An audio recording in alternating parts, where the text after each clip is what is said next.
നമുക്ക് കോവിഡിനെ നേരിടേണ്ടി വന്നത്. കോവിഡ് വന്നപ്പോൾ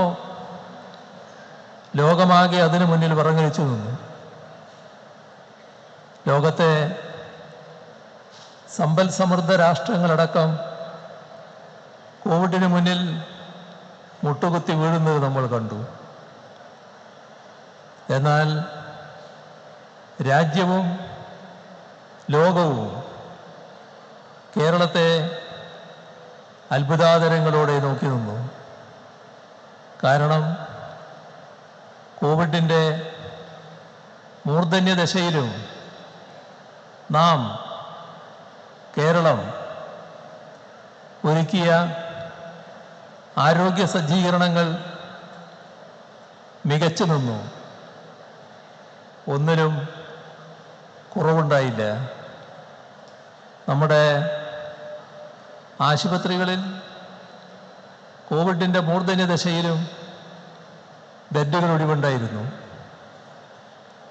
ഓക്സിജൻ ബെഡുകൾ ഒഴിവുണ്ടായിരുന്നു, ICU ബെഡുകൾ ഒഴിവുണ്ടായിരുന്നു. എന്നതിനധികം പറയുന്നു, വെന്റിലേറ്ററുകൾ ഒഴിവുണ്ടായിരുന്നു.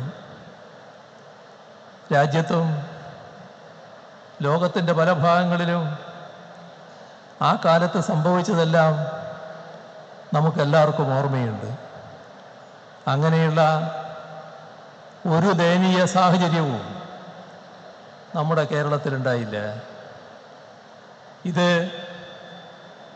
നമുക്ക് നേടാനായത് കോവിഡ് വരുമെന്ന് കണക്കാക്കി നാം ഒരുക്കിയ സൗകര്യങ്ങൾ കൊണ്ടല്ല.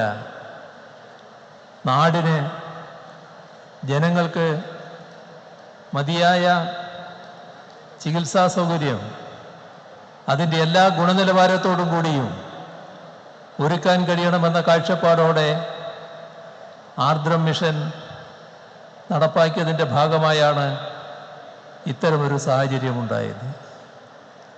ഇവിടെയും നാം ആലോചിക്കേണ്ടത് 2016 LDF അല്ല അധികാരത്തിൽ വന്നിരുന്നെങ്കിൽ എന്താകുമായിരുന്നു? UDF ആണ് അധികാരത്തിൽ തുറന്നിരുന്നെങ്കിൽ നമ്മുടെ ആശുപത്രികൾ പലതും ഇല്ലാത്ത അവസ്ഥയിലാകുമായിരുന്നു.